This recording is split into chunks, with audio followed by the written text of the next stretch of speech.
이것은 내 성경입니다. 나는 성경이 말씀하는 모든 것을 믿습니다. 나는 하나님의 자녀이며 성경 속에 있는 모든 약속들도 내 것이고 성경이 할 수 있다고 한 모든 일들을 나는 할 수 있습니다. 나는 지금 영원불변한 하나님의 말씀을 받습니다.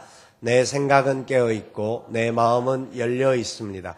지금 받으려 하는 하나님의 말씀으로 인해 분명히 나는 변할 것이고 성장할 것입니다. 할렐루야. 아멘.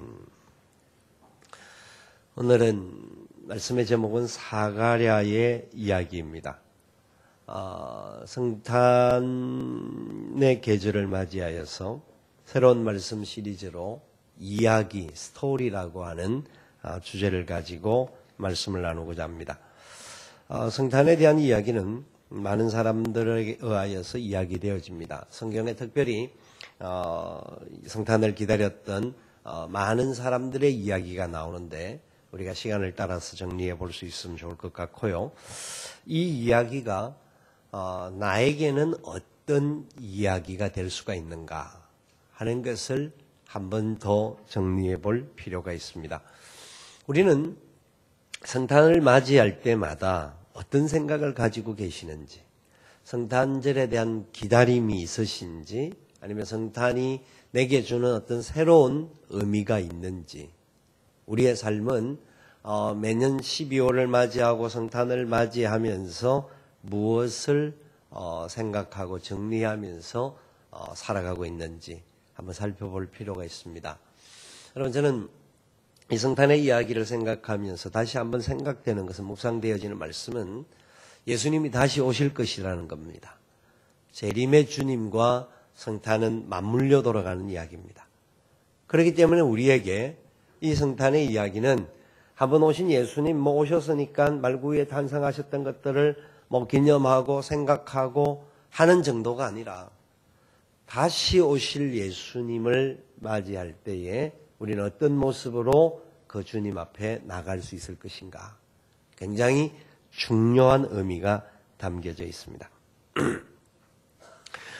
오늘 말씀에 등장하는 사람들의 이야기와 이 시대 속에서 살아가는 우리 사람들의 모습들을 바라보면 과연 우리가 하고 있는 삶이 제대로 되고 있는 것인가 하는 의문들을 가질 때가 많습니다. 여러분, 신앙생활 한다라는 게 결코 쉽지가 않은 시대 속에 살고 있습니다.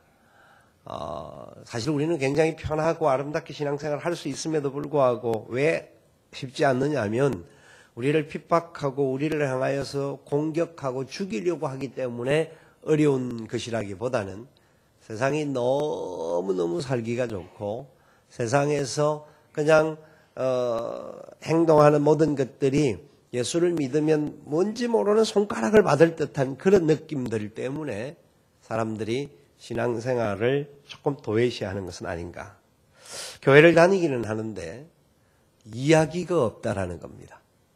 하나님과의 관계 속에서 기록할 이야기가 없어요. 그냥 교회를 다니는 것이고 예배 드리는 것이고 그냥 안 하면 안 되는 그냥 어떤 문화생활 중에 일부분과 같이 우리가 살아가고 있는 모습들은 아닌가 하는 부분들을 고민해야 합니다.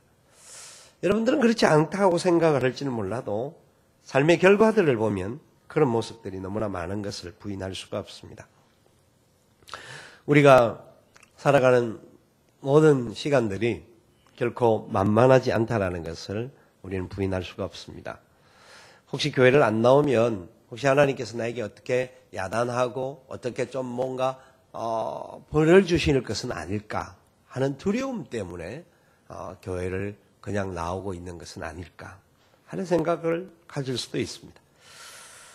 자, 오늘 이 본문에 등장하는 두 사람의 이야기가 시작되어지는데 5절 말씀에 유대왕 헤롯 때에 아비야 반열에 제사장 한 사람이 있었으니 이름은 사가랴요 그의 아내는 아론의 자손이니 이름은 엘리사벳이라. 때를 이야기합니다. 유대왕 헤롯 때에 이때가 어느 때였냐면 이때는 하나님의 계시가 끊어진 시대였기도 합니다. 하나님의 역사가 이스라엘에게 강하게 나타나기보다는 이미 400여 년 전부터 계시의 말씀이 끊어져서 그 땅은 굉장히 영적으로든 모든 면에 있어서 캄캄했던 그런 상황이었습니다. 이스라엘 백성이 우리가 열왕기서를 통해 살펴볼 때 이미 바벨론으로 포로로 잡혀가고 나라가 망하고 왕성했던 그 모든 역사가 무너짐으로 말미암아 굉장히 소망이 없는 안타까운 시간을 걸어가는 중에 비록 나라가 회복이 되어지고 다시 일어났음에도 불구하고 로마에 의해서 또 속국이 되어지고 어려운 가운데 있었습니다. 그러는 과정에서 더더욱 어려우면 어려울수록 하나님과의 영적인 관계를 더 뚫고 나가야 될 상황 속에 이 땅의 대다수의 역사들이 하나님과의 관계도 문이 닫혀 있는 그런 부분이 많았습니다. 왜냐하면 로마의 그 힘이 이스라엘을 쳐들어와서 이스라엘의 모든 나라를 다 밟고 성전까지 짓밟았습니다. 지성소까지 들어가서 회파하는 그런 안타까운 일이 있었습니다. 그런데도 하나님은 조용히 계셨습니다. 반응을 보여주지도 않으셨고 하늘에 벌을 내리셔서 하나님이 살아계신 분임을 나타내셔야 했는데 그렇지 아니했더랬습니다. 그래서 그들은 공공연하게 생각을 합니다. 하나님은 주무신다. 하나님은 아니 계신다. 아니 계신다고 할지라도 로마의 주피터의 힘을 당할 수가 없다. 그러니까 야훼 하나님, 이스라엘의 하나님은 그냥 하나의 신 중에 잡신 중에 하나로서 주피터보다 못한 존재다 라고 취급을 받는 시대 상황이었습니다. 하나님의 이름이 땅에 떨어졌습니다. 하나님의 거룩함이 땅에 떨어졌습니다. 하나님의 이름이 온통 하나님의 그 백성들로 인하여서 짓밟히던 시대였습니다. 그런데도 하나님은 잠잠하셨습니다. 그때에 사가랴와 그의 아내 엘리사벳이 있었다 하는 상황입니다. 배경을 그 당시에 이들은 제사장이었기 때문에 더더욱 참 제사장 반열에 있는 사람으로서 그런 안타까운 역사 속에서 그 하나님의 은혜를 이어가야 하는데 얼마나 어려운 상황들이 있었는지 모릅니다. 그런데 이 개인들을 살펴보면 이 사람은 어떤 사람인지 6절에서 이렇게 이야기하죠. 이 두 사람이 하나님 앞에 의인이니 주의 모든 계명과 규례대로 흠이 없이 행하더라. 근데 이 두 사람은 하나님 앞에 의인이었습니다. 두 사람은 하나님의 아무런 역사가 일어나지 않는 시대 속에도 흔들리지 않는 믿음으로 하나님 앞에 의인이 되었다. 그런데 이 의인이 되어 있다라는 것은 그냥 한 사람만 어느 믿음 좋은 남편, 믿음 좋은 아내, 누가 더 믿음이 좋은지 이렇게 서로 키를 재는 그런 상황이 아니라 두 사람 다 하나님 앞에 의인이었다라는 겁니다. 두 사람 다 하나님 앞에서 일을 하는데 누구 하나 불평하지 않고 지금 어려운 상황 속에서 위기가 있고 문제가 있고 답답함이 많은 나라가 외세에 의해서 침을 당하고 하나님의 교회가 회파당하고 어려워 있는 이런 시대에도 이들은 하나님의 일을 거룩하게 잘 감당한 사람이었다 하는 것을 보여줍니다. 부부가 이렇게 잘하는 것이 사실 쉽지가 않습니다. 많은 가정에도 보면 한 사람이 잘하면 한 사람이 약간 덜할 수 있고 한 사람이 좀 열심히 있으면 하여튼 그런 경향들이 사실 많이 있습니다. 그런데 그냥 열심히 있고 없고 이 정도가 아니라 이 두 부부는 아주 하나님 앞에 의인이었다. 경건한 자였다. 얼마나 아름다운 모습인지 모릅니다. 이것을 우리의 머릿속에 간직하면서 이 말씀을 더 봐야 되는데 그런데 7절 말씀에 보니까 엘리사벳이 잉태를 못함으로 그들에게 자식이 없고 두 사람의 나이가 많더라 하는 이야기가 나옵니다. 엘리사벳이 잉태를 못했다. 자식을 못 놓았다라는 거예요. 사람이 살다 보면 불임도 있을 수가 있는 거죠. 그런데 그 시대에는 불임은 하나님의 저주다라고 생각했던 시대였습니다. 그리고 더더욱 제사장의 가정에서 아들이 없는 것, 불임 정도가 아니라 아들이 없다고 하는 것은, 왜냐하면 제사장은 제사장을 낳아야 되는 그 반열이 연결되어야 될 그런 의미가 있었던 상황이었기 때문에 아들이 없는 것은 특별히 여자에게 문제가 있는 것이다. 잘못이 있는 것이다. 이렇게 인정했던 시대였습니다. 뭐 어떤 지금과 같이 과학이 발달해서 누구 몸에 이상이 있는지 조사를 하고 이런 상황도 아닌데도 불구하고 아들을 못 낳으면 제사장이 가질 아들이 없는 것은 무조건 여자가 잘못되어 하나님의 저주를 받은 것이다. 그런 상황에 이들은 나이도 많았고 어려움이 많았고 힘든 상황이었습니다. 자, 세상 사람들은 그 사람이 제사장 반열에 있는 사람이니까 당연히 바로 되어야 되고 잘해야 되고 좋아야 되고 라고 주위의 사람들이 생각하는데 더더욱 아이도 없다라는 겁니다. 얼마나 옆에 사람들이 수군덕거렸겠습니까?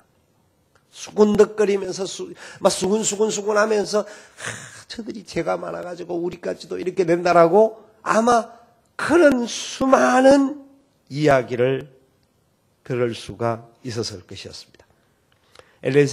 이 엘리사벳은 육체적으로 굉장히 고통을 받을 수 있는 정신적인 고통과 그 안타까운 마음들이 굉장히 많이 있을 수 있는 상황. 그리고 나이라도 젊으면 그래도 아이가 태어날 수 있을 것이다라는 기대를 가질 수 있었지만 기대도 할 수 없는 상황. 총체적으로, 국가적으로, 종교적으로 위기요, 개인적으로, 가정적으로 그들에게 가장 소중하게 여겨져야 했던 자식이 없는 위기의 상황. 사가랴와 엘리사벳은 패배의 기록을 남겨야 했던 사람이었을지도 모릅니다. 그런데 이 두 사람을 통하여서 하나님의 새로운 역사가 일어나는 것을 볼 수가 있습니다. 하나님께서 하나님의 백성들에게 약속하셨던, 아브라함에게 약속하셨던 약속이 25년이라는 시간을 거쳐서 이삭을 낳게 하시고 이삭을 통하여서 이제 야곱, 이스라엘이 태어나서 하나님의 백성이 세워지는 그런 역사 가운데서 이스라엘은 기록되어져 있는 겁니다. 그런 저런 상황들이 하나님은 반드시 약속하심을 이루시는 분인데 제사장의 반열에서 하나님의 은혜의 역사가 반드시 이루어져야 되는데도 불구하고 그들은 안타까움 속에 있었습니다. 우리라고 하면 어떻게 하겠습니까? 우리의 마음들은 이런 상황에 놓여져 있을 때 어떤 마음들과 어떤 생각이 들겠습니까? 엘리사벳이나 사가랴가 이런 전체적인 상황 속에서 하나님 앞에 경건을 유지한다라는 것, 의인으로 인정을 받는다라는 게 쉬운 일이 아니었을 겁니다. 그런데 그들은 하나님 보시기에 두 부부가 다 의인이었다라는 겁니다. 대단히 중요한 부분입니다. 두 부부가 다 의인이었다.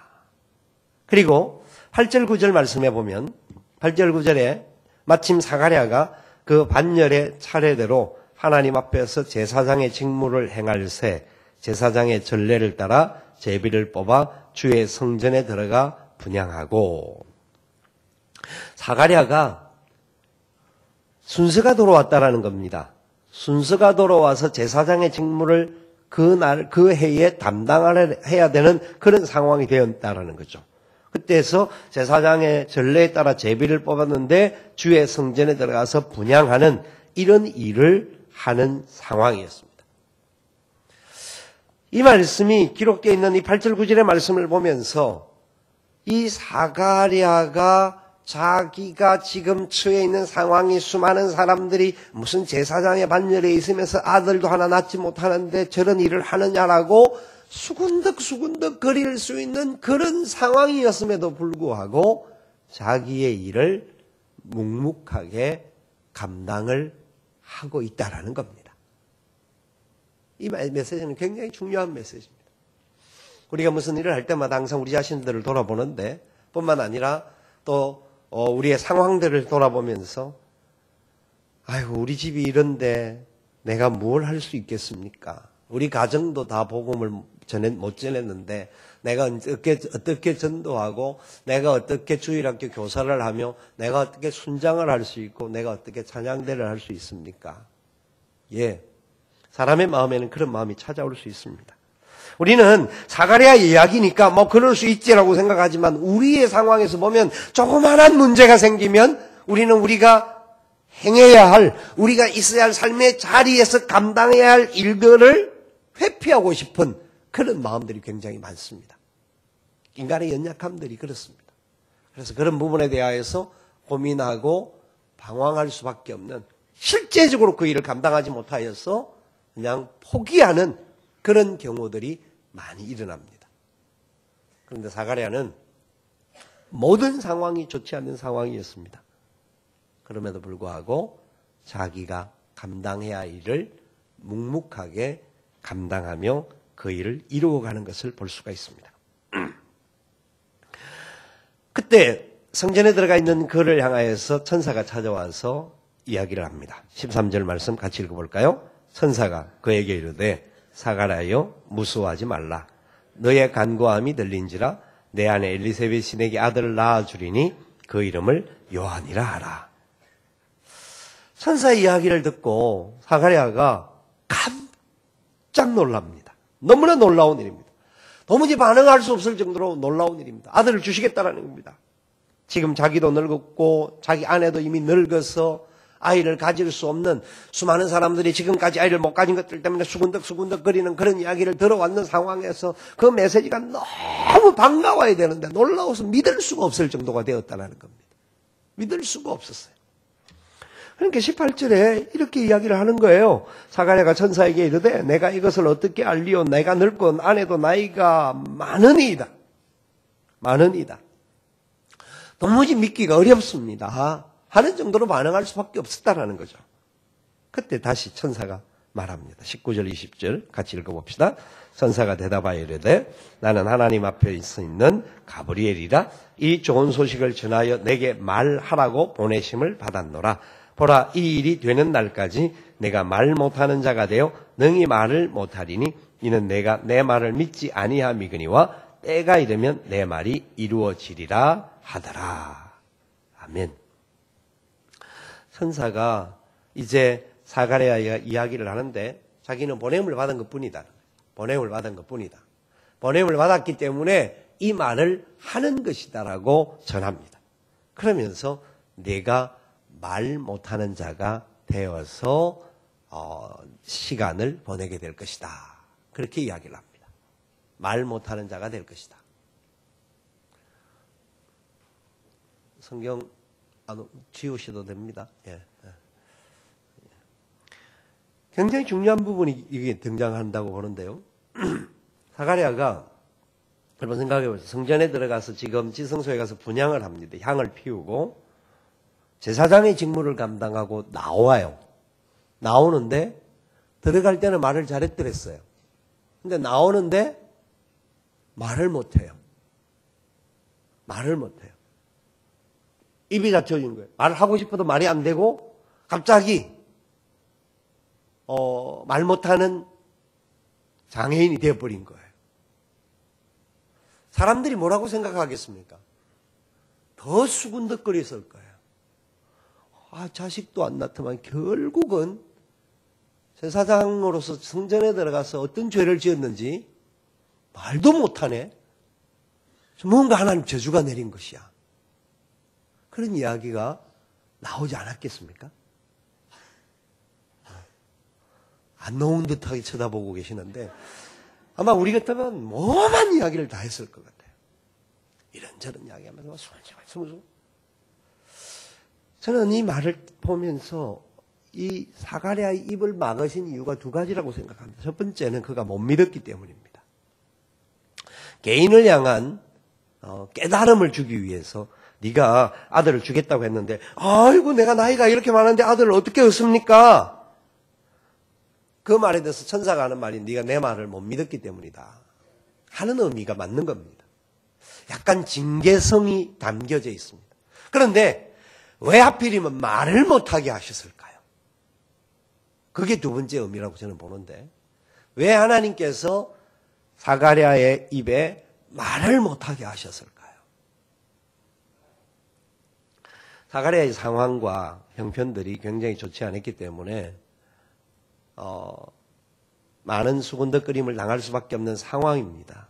그런 상황에 사가랴가 자기가 들었던 이야기를 가지고 말을 하기 시작했다고 한다면 사람들에 나가서 아마 말로 싸워야 했을 겁니다. 내가 그렇지 않다. 뭐 이렇다 저렇다. 하고 하나님께서 내게 약속 주셔서 반드시 아들을 낳을 것이다. 이런 말을 하면서 말로 어떤 부분에 대해서 이야기를 할 수 있었던 상황이었습니다. 그런데 하나님께서는 말로 하지 말게 하시고 결과로서 사가랴에게 역사하시기를 원하셨던 겁니다. 이 말은 굉장히 중요한 부분들인데 우리도 모르는 사이에 우리가 말하는 것이 수군덕거림이 될 수가 있습니다. 수군하면 하나님이 가장 싫어하는 것 중에 한 가지입니다. 그래서 그 부분에 대하여서 사가랴의 입을 막으시면서까지 오히려 제사장으로서 많은 수군덕거림을 듣게 되는 상황일지라도 그 부분을 막으시는 하나님의 역사가 있다는 것을 보여줍니다. 그러면서 그에게 아들을 주셨습니다. 그 아들이 바로 하나님이 놀라운 역사를 이루어가기 위해서 미리 예비할 자로 보내신 세례 요한이었습니다. 하나님의 역사는 우리가 생각할 때는 늦은 것 같고 답이 없는 것 같고 그 해결이 안 되는 것 같지만 하나님의 때는 우리의 때와 다르게 하나님의 역사를 반드시 이룰 때가 온다라는 것이죠.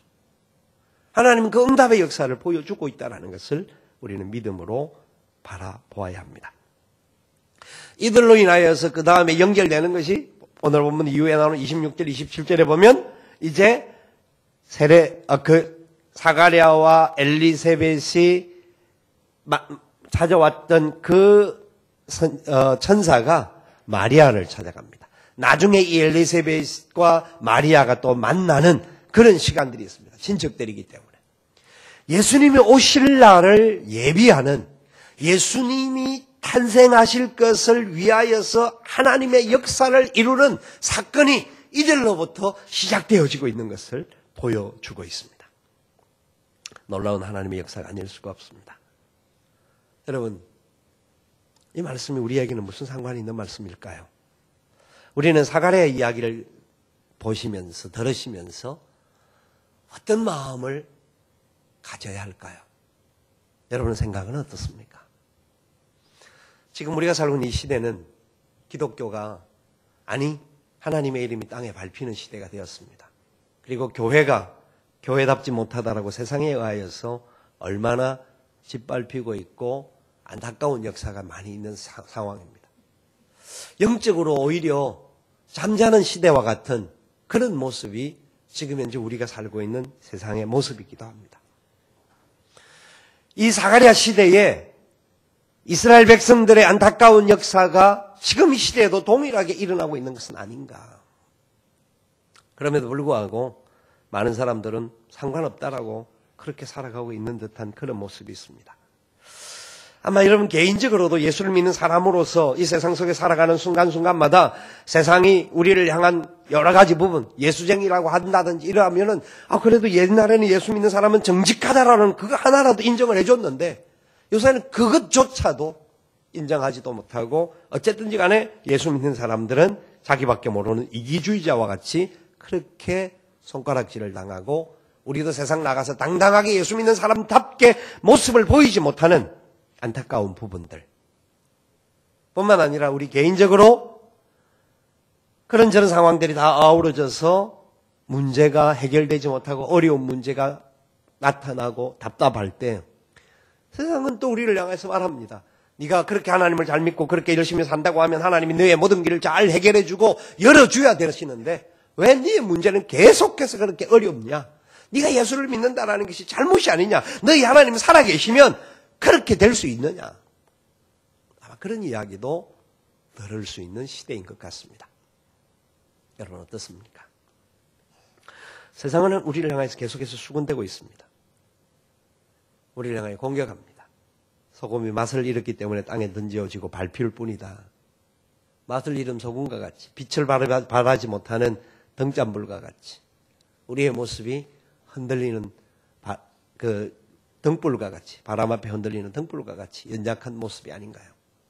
개인적으로 여러 가지 안타까운 마음들이 여러분들을 짓누르고 있지는 않습니까? 이때 우리는 어떤 모습이 되어야 될까요? 사가랴를 생각하면서 다시 오실 예수님을 기억하면서 우리의 이야기를 기록해야 할 것입니다. 어떻게 해요? 사가랴와 같이 의인 되기를 소망해야 합니다. 하나님 말씀 앞에 붙들려서 하나님의 은혜가 내게 너무나 놀랍다라는 것을 잊지 않고, 나를 사랑하시는 하나님은 영원토록 동일하신 아버지이심을 믿고 그 하나님 바라보며 믿음이 흔들리지 않는 의인의 삶을 살아야 합니다. 그리고 누군가 우리를 향해서 어떤 수군덕거림이 있고 어떤 이야기가 있다 할지라도 하나님 앞에 내가 해야 할 일을 묵묵하게 감당해 나가야 합니다. 참 쉽지 않은 일일 수 있습니다. 그럼에도 불구하고 그렇게 감당해야 합니다. 사가랴가 그 성전에서 그 일을 마치고 나오면서 말문이 막힐 수밖에 없었던, 하나님이 그의 입을 막으실 수밖에 없었던 믿음의 연약한 부분에 대한 책망이기도 했지만, 너의 말과 너의 생각으로 되는 것이 아니라 결국은 하나님 내가 그 일을 이룰 것이다라고 말씀하시는 그 약속에 붙들려서 우리는 주님 앞에 흔들리지 않는 믿음의 결단이 있어야 할 것이라고 생각합니다. 여러분, 성탄의 계절입니다. 처음 이 땅에 오셔서 말구에 탄생하셨던 주님이 오셨듯이 반드시 우리 주님이 재림하실 것입니다. 주님 다시 오십니다. 영광 가운데 다시 오셔서 우리를 맞이해 주실 것입니다.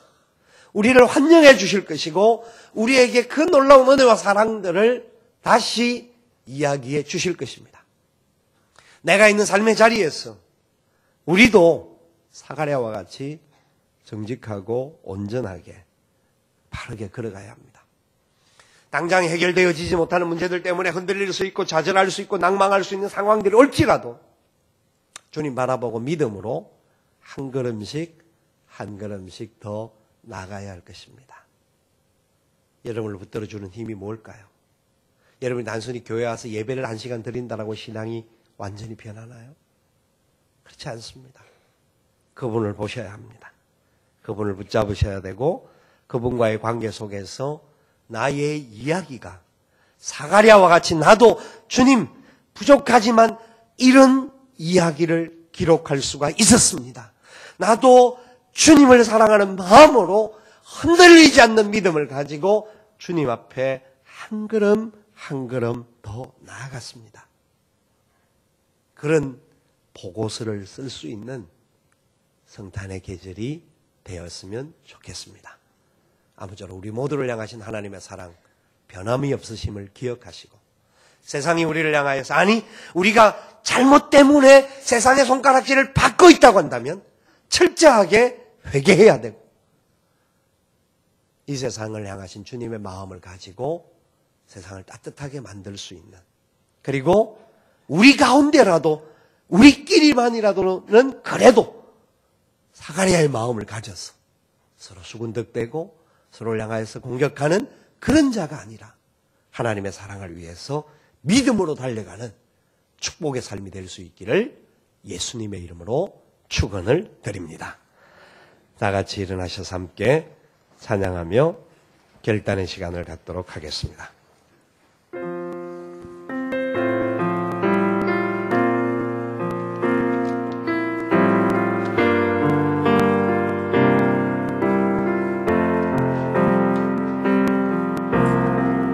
세상은 들리고 사람들은 변하여도 나는 주를 섬기리. 주님의 사랑은 영원히 변하지 않네. 나는 주를 신뢰해. 오직 믿음으로 오직 믿음으로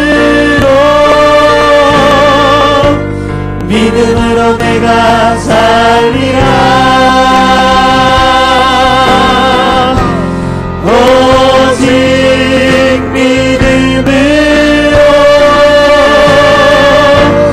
믿음으로 내가 살리라. 오직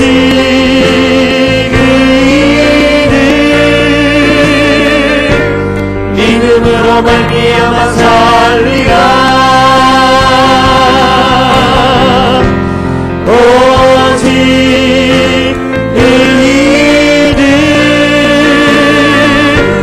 믿음으로 말미암아 살리라. 믿음 흔들리고 사람들 주를 떠나도 나는 주를 섬기리. 주님의 나라는 영원히 쇠하지 않네. 나는 주를 신뢰해. 오직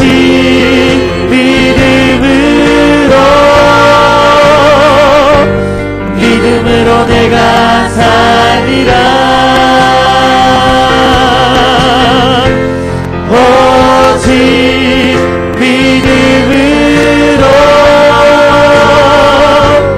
믿음으로 내가 살리라.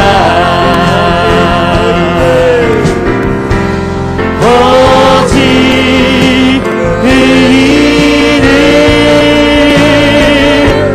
믿음으로 말미암아 살리라.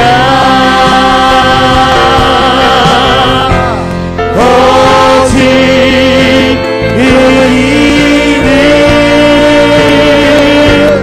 믿음으로 말미암아 살리라.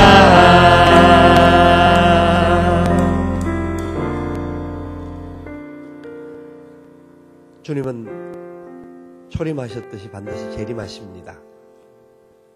그날을 기다리면서 걸어가는 우리가 되어야 합니다.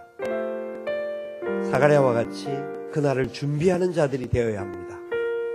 주님의 길을 열어줄 수 있고 역사가 이어갈 수 있도록 우리가 주님의 명령에 순종하며 달려가는 사람들이 되어야 합니다. 교회가 세상의 소망이고 세상의 구원이 되어야 하는데 어떤 경우에서는 세상에 걱정이 될 때도 있습니다. 우리에게는 그런 역사가 되어지지 않도록 세상의 수군덕거림과 손가락질을 받는 자들이 아니라 하나님의 영광의 도구로 사용되어지게 하여 주시옵소서.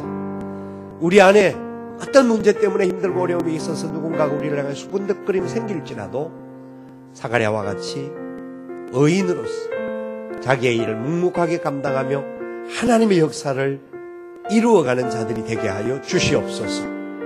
우리 안에 잘못된 안타까운 일들이 생기지 않도록, 이런 안타까운 일들이 일어나지 않도록 주님, 우리가 그 아름다운 공동체로서 서로 사랑하며 섬기며 주의 일을 잘 감당하도록 격려하는 우리 모두가 되게 하여 주시옵소서. 결단하며 기도하기를 원합니다. 아버지 하나님 감사합니다. 부족하고 연약하고 아름답게만 못한 죄입니다. 주님, 우리를 다스려 주시옵소서. 우리를 붙들어 주시기 바랍니다. 주님의 거룩하신 뜻이 하나님 만들어주시기 원합니다. 받아주시기 원합니다. 주님, 역사를 더하여 주시옵소서. 간섭하여 주시옵소서. 마침하기 위하여 은혜 위에 은혜를 하여 주시기 원합니다. 주님의 도우시게 하고 주옵소서. 주님, 선한 역사를 베풀어 주시옵소서. 선한 원들이 나타나도록 은혜 위에 은혜를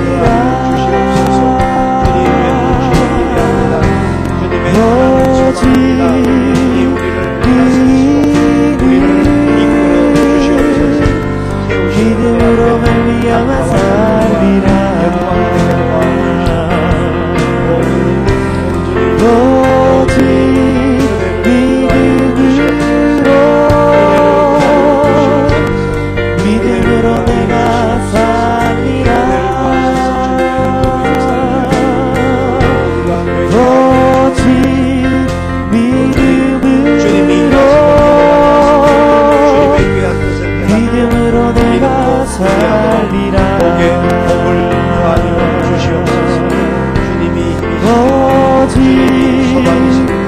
이만 모든 것을 고백하는 우리가 되게 하여 주시옵소서.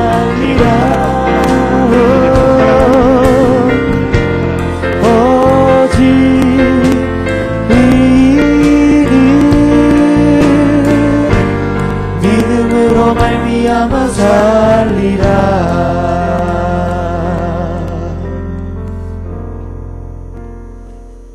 아버지 하나님, 우리는 나약하고 연약하고 조약된 모습이 많아서 넘어지고 깨어지고 흔들릴 때도 많지만 하나님의 약속은 영원히 변하지 않고 우리를 끝까지 책임져 주시고 인도해 주시는 줄 믿고 감사를 드립니다.